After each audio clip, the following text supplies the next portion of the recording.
your coach and the pioneer of Vision Total Football Kenya. Hello, my fellow Kenyans. Habari zenu wa Kenya wenzangu. Number one, let me remind you to subscribe to our YouTube channel.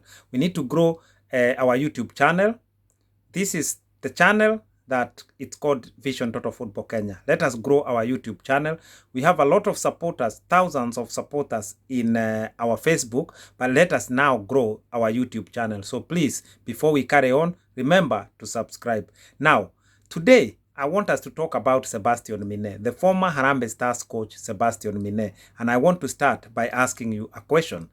Was Sebastian Migne sacked by FKF so that Kenyans will never uncover the scandal linked to FKF and Africa Cup of Nations maneno? This scandal of 244 million linked to AFCON in Egypt.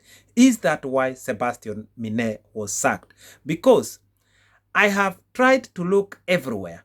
I have tried to think again and again, and I cannot find the reason why Sebastian Migne was sacked. It cannot be linked to the failure, because that is not true. It cannot be linked to him not performing as a coach. That is not true. In fact, Kimanzi has performed less than Sebastian Migne. So there are some manenos that we are not being told. My fellow Kenyans, in May 2018, Sebastian Migne arrived in Kenya, and he was paraded by FKF, or by FKF President Nick Mwendwa, paraded Sebastian Migne on Kenyan TVs, and we were told that he has come to Kenya as a savior. He's going to make Kenya qualify for the AFCON 2021 and World Cup 2022 in Qatar. Now, we were told that if he managed to take us to the Africa Cup of Nations in Egypt, that will just be a bonus. The main task why he was employed is to make sure Kenya qualifies for Africa Cup of Nations 2021 and, more important, World Cup 2022. Now, that is what we were told in May 2018. Now, let's go forward to June 2019. In June 2019, we went to Egypt. And I'm not going to repeat here because I have said it enough that going to Egypt was a circumstantial qualification. We went to Egypt not because our team was good, not because our team qualified. It's as a result of circumstantial qualification. I've spoken enough about that. I'm not going to speak about it again. But my fellow Kenyans, now, when we went to Egypt, President Uhurù Kenyatta gave the team 244 million Kenya shilling for the preparation of Africa Cup of Nations and the money to spend and to pay players and so on while in Egypt, all within the tournament time. Now, that said and done, the team went to Egypt. Sorry, before the team went to Egypt, we all know that the team went to France. And the team stayed in a rugby camp in France. That is where the team was based. And we were told that Sebastian Migne, the coach, he has an agent who is called Joe Kamga. Joe Kamga is Sebastian Migne's coach. Sebastian Migne's agent, because we, as you know, coaches have agents as well, not just players. So Joe Kamga, who is Sebastian Migne's agent, was given 106 million Kenyan shilling, to facilitate and to arrange the stay of our national team in France. Now, once our team stayed in France and played 2 games, I think they are friendly games, and then the team headed to Egypt. Now, in Egypt, this is where, once the AFCON was played, this maneno of 244 million Kenya shilling emerged about the scandal and how the money was spent. But it is only then, now I'm putting 1 and 2 together to understand how Sebastian Migne was sacked. And this is my theory, and I am sure this theory is very correct. Now, when the team returned from Egypt to Kenya in June, again, Nick Mwendwa went on TVs on July 8th 2019, and he praised Sebastian Migne for his work, and he said to Kenyans on TV, yeah, July 8th, 2019, he said that Sebastian Migne has done well, and Sebastian Migne is here to stay, and that Sebastian Migne will make Kenya qualify for 2021 Africa Cup of Nations and the World Cup 2022. That was in July 8th. Come August, same year, 2019, we were told Migne is gone. Before that, he lost the game, Kenya vs Tanzania. Yeah, we were trying to qualify for CHAN. So Tanzania beat Kenya on penalties 4-1, and Sebastian Migne was sacked. But I believe that was just a scapegoat. That was just a reason to send Migne away, because this idea of Migne, Sebastian Migne, and his agent Joe Kamga, yeah, who own a business called Goal Pro, who was used by FKF as the agent to procure the rugby stadium in France, yeah, using this 106 million Kenya shilling. So you are tying the two together. Sebastian Migne is here as the coach. He has an agent called Joe Kamga, who was given 106 million Kenya shilling, and that story, that money is out of the 244 million Kenya shilling for AFCON. Now, if Sebastian Migne stayed in Kenya, I believe that DCI would have been involved in investigating Sebastian Migne and Sebastian Migne's agent. So now, to make this tough, to make this impossible, Sebastian Migne got sacked. Yeah, so he left the country, and Sebastian Migne escaped as well out of the country. He lives in Belgium, but he left Kenya. He left Africa, so he cannot be investigated. It is a tall order for DCI to follow that story. So Sebastian Migne going actually now makes it impossible for Kenyans to know the truth about the money that was spent within the AFCON, and especially the money linked to Sebastian Migne's agent in who procured the rugby stadium in France. That money, 106 million Kenya shilling, I believe is surrounded by a lot of dark stories. But Sebastian Migne gone. Sebastian Migne's agent gone. I think DCI should still follow this story, Maneno, and if he wants us to find this Sebastian Migne's agent in Belgium, yeah, it is 1 hour flight from here to Belgium. We are going to follow him. Tutakamata. Bora tu DCI atuambie directive and what he want done, because Kenya, we are losing money right, left, and center, especially in relation to FKF. So for me, I want to explain to you why I believe Migne was not sacked for not performing.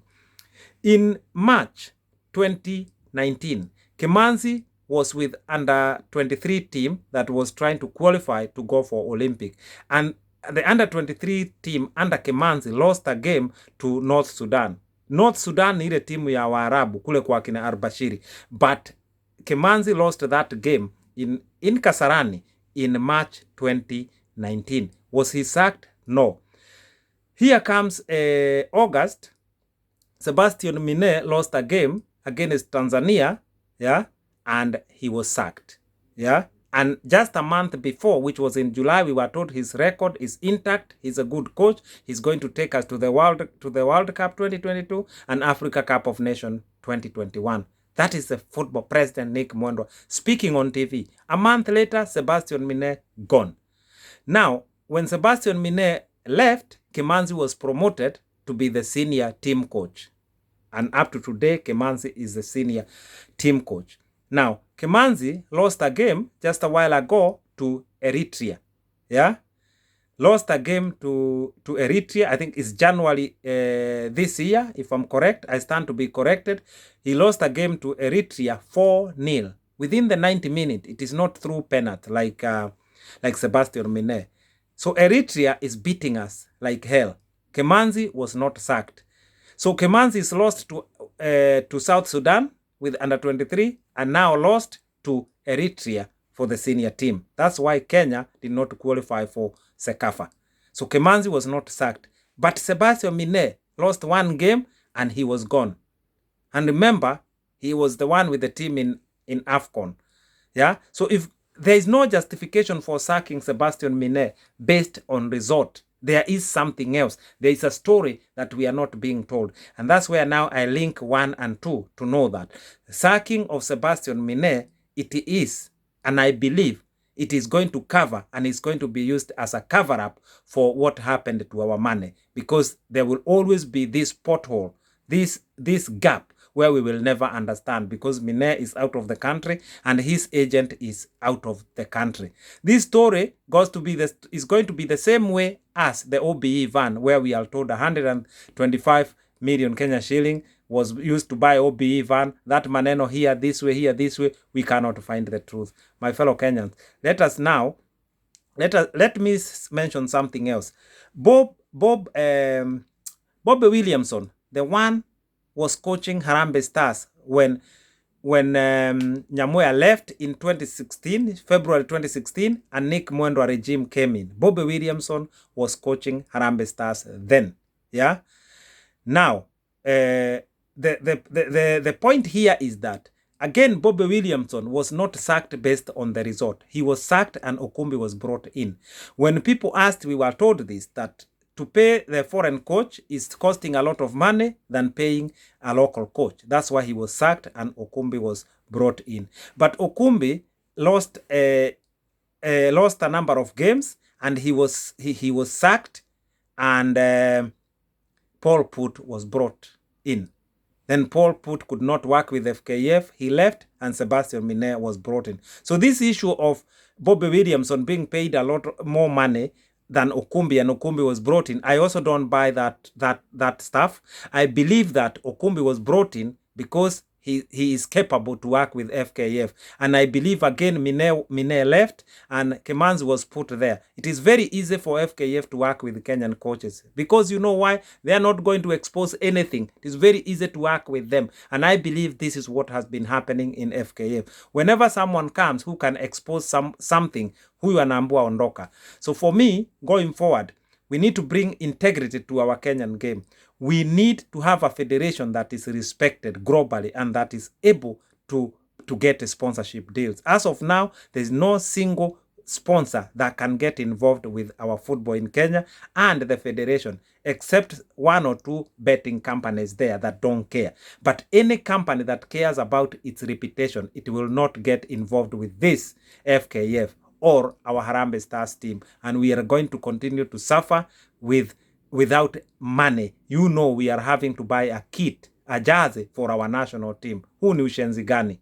A national team that cannot even get a jersey sponsor. A national team that has not had a sponsor for 3 years now. This is our national team. We are not talking about Chapadimba team, but no sponsor want to get near. So as we go forward, we must have a system that is going to clean up all our football and all our football mess, and that is going to come through a football evolution. For me, football evolution is the only way that is going to help us clean the mess, bring the economy of football, sanitize our football, bring integrity, and make our football attractive to sponsors. We need to streamline our football from top to bottom through a football evolution so that our country, Kenya, can usher in a new era for football. That will happen. Now, I want to talk about where we are in terms of football elections. You know, we have, Ohaga had a roundtable meeting with the stakeholders through Zoom, because this COVID maneno, people cannot meet as a group, so the meeting was held through Zoom, and a few points were put forward, and going forward it is expected that a new football election is going to take place. But for me, any football election in Kenya is just another milestone on our journey to hell, because we've had these football elections now since October until where we are. We have gone all this circle round of having a tribunal, tribunal sittings, Ohaga involved, FIFA involved. We are back to square one now. It's about round table sitting. So we are going nowhere. No football president is going to sort the issues of Kenyan football. Nick Mwendwa will not be able to sort the issues of Kenyan football. To sort the issues of Kenyan football, we need to streamline our football, and we need a total football revolution. For me, I'll say it again. You can call me a noisemaker. You can call me whatever you want. But one day, you are going to thank me. From your own initiative, you are going to thank me for the truth that I have been telling here. I speak the truth, and truth only will stand the test of time. For Kenya to sort all the mess in football, it has to be a total football evolution. And that football evolution is what I'm asking Kenyans to support. With one voice, yeah, let us unite for a common purpose. Making sure our football evolution is successful, and making sure that Kenya has a new beginning in matters football. The economy of Kenya is so huge, it can actually save us from poverty. My fellow Kenyans, once again, remember to subscribe to my YouTube channel, and I leave you in peace. I'm gone.